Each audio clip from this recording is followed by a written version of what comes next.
Assalamualaikum warahmatullahi wabarakatuh. Halo teman-teman, welcome back to my channel. Jumpa lagi dengan aku Herawati di channel Herawati Okta. Di video kali ini aku mau bercerita tentang pengalaman aku sebelum aku daftar CPNS dan juga tahapan-tahapan apa yang aku lewati di saat tes CPNS tahun 2019 dan juga kendala-kendala apa aja yang aku lalui ketika aku mendaftar CPNS di tahun 2019. Dengan satu kali tes dan juga dengan menggunakan ijazah SMK. Jadi buat teman-teman, saksikan video ini sampai selesai ya. Dan juga jangan lupa buat teman-teman yang belum subscribe channel YouTube aku ini, silakan diklik tombol subscribe-nya dan juga jangan lupa aktifkan notifikasinya supaya teman-teman dapetin video-video terbaru dari aku. Oke, yang pertama aku mau cerita pengalaman aku sebelum mendaftar CPNS 2019. Sebelumnya aku bekerja di salah satu SD negeri di Kecamatan Pasir Penyu, Kabupaten Indragiri Hulu, Provinsi Riau sebagai operator sekolah dengan gaji 800.000 per bulan, dibayarkan 3 bulan sekali, kadang 4 bulan sekali, tergantung dana bosnya cairnya di bulan keberapa ya gitu ya teman-teman. Tapi aku tetap bersyukur karena menurut aku dengan ijazah SMK yang aku miliki gaji segitu sudah lumayan. Tapi seiring berjalannya waktu ketika aku melihat teman-teman PNS yang hidupnya enak dengan gaji yang berlipat-lipat dari gaji honorer yang aku terima, di situ terkadang aku merasa ingin menjadi PNS.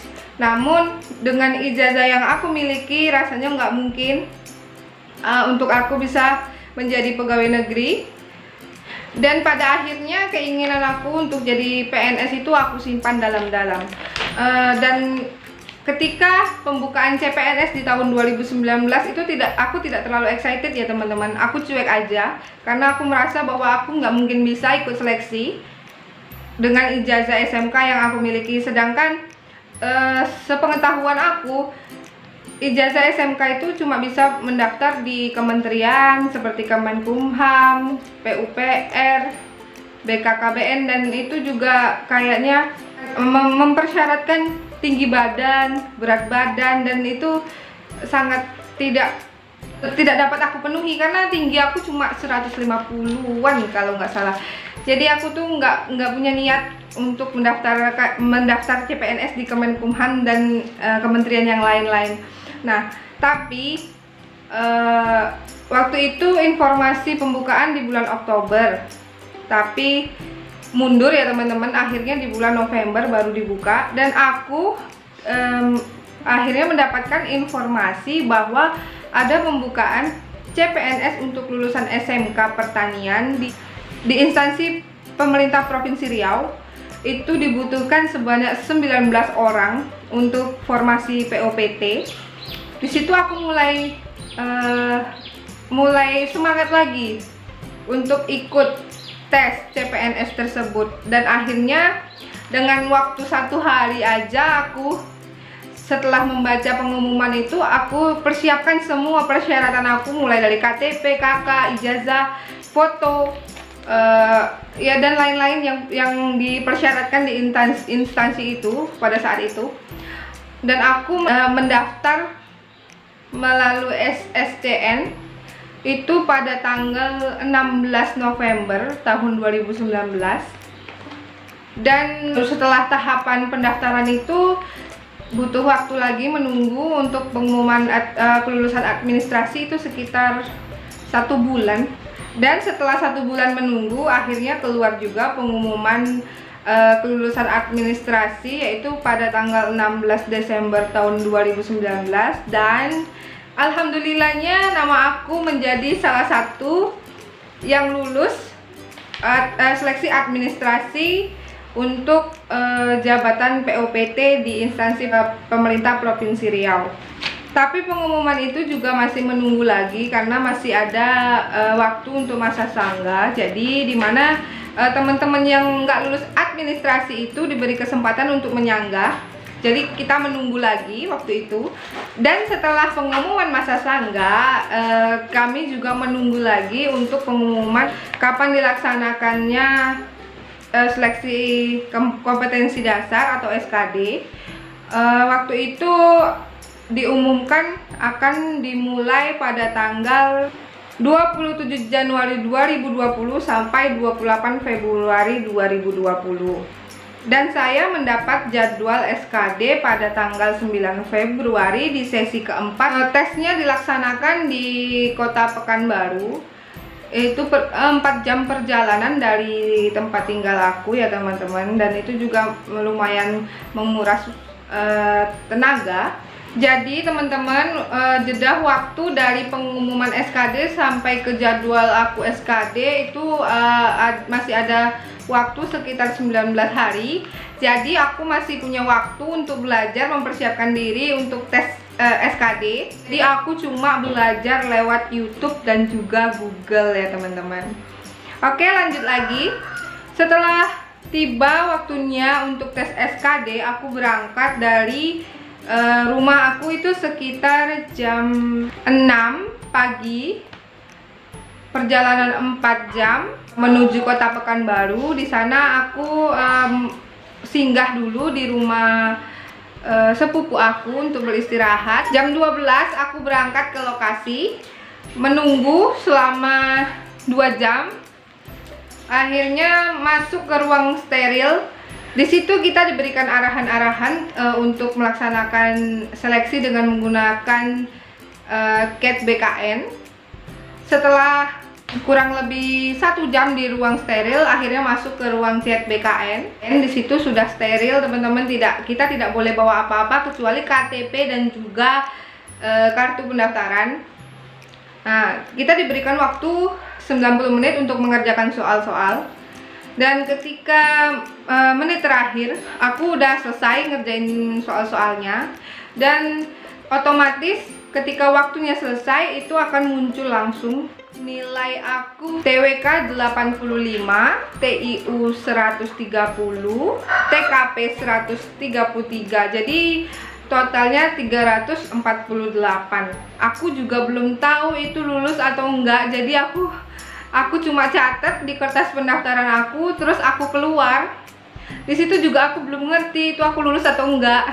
Akhirnya di luar aku tanya-tanya sama temen-temen lainnya, ini aku lulus apa enggak sih? Aku lulus apa enggak sih? Karena masih bener-bener ngeblank ya teman-teman.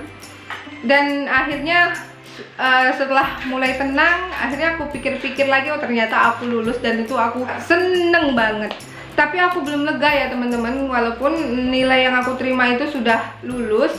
Tapi untuk masuk ke SKB kita tetap harus masuk ke perankingan. Nah, perankingan ini nanti diambil 3 besar. Kalau kebutuhan, misalnya formasi membutuhkan 3 orang, itu nanti 3 dikali 3 yaitu 9, berarti yang berhak masuk SKB itu hanya 9 orang. Jadi aku masih belum lega, masih deg-degan menunggu pengumuman. Dan untuk menunggu pengumuman itu juga lumayan lama teman-teman. Dan tiba akhirnya di tanggal 17 Maret tahun 2020 akhirnya keluar juga pengumuman hasil seleksi kompetensi dasar. Dan alhamdulillah lagi aku menjadi salah satu yang berhak mengikuti seleksi kompetensi bidang. Tapi nggak sampai di situ ya teman-teman menunggunya. Perkiraan dilaksanakannya SKB itu di bulan Maret tahun 2020, tapi karena adanya pandemi COVID-19 itu akhirnya SKB diundur sampai waktu yang belum ditentukan. Jadi itu membuat aku juga deg-degan. Tapi ada untungnya teman-teman, karena aku bisa mempersiapkan diri lebih lama, aku bisa belajar lebih lama, lebih banyak lagi untuk materi-materi SKB. Dan tiba aku melaksanakan SKB ya teman-teman. Untuk tes SKB ini ditayangkan secara live scorer di YouTube channel Kanrek masing-masing ya teman-teman. Jadi hasilnya benar-benar murni. Nah, untuk hasil akhirnya nanti akan diakumulasikan dengan bobot SKD itu 40% dan juga SKB itu 60%.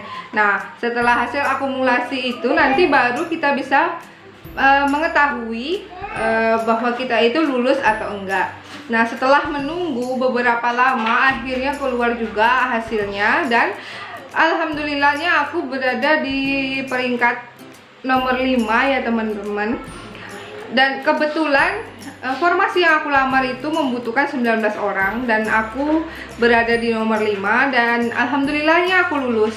Nah, tapi setelah pengumuman kelulusan itu, kita masih menunggu lagi untuk ditetapkannya NIP. Dan setelah penetapan NIP, akhirnya ditetapkanlah NIP CPNS tahun 2019 pemerintah Provinsi Riau pada waktu itu, yaitu pada tanggal 1 Desember 2020. Itu adalah TMT CPNS tahun 2019 pemerintah Provinsi Riau. Namun setelah diterbitkannya TMT, kita masih menunggu lagi untuk penyerahan SK teman-teman. Itu jaraknya juga lumayan, sekitar 2 bulan teman-teman. Dan tiba saatnya penyerahan SK, yaitu pada tanggal 25 Januari tahun 2021. Jadi prosesnya lumayan lama teman-teman. Sekarang tinggal menunggu untuk pelatihan dasar teman-teman. Oke teman-teman, segitu dulu yang bisa aku bagikan. Semoga menjadi inspirasi bagi teman-teman. Intinya jangan putus asa dulu, tetap semangat. Walaupun apapun itu harus tetap semangat dan berpikir optimis ya teman-teman. Oke teman-teman, itulah tadi pengalaman aku mendaftar CPNS 2019. Semoga menjadi inspirasi bagi teman-teman semua.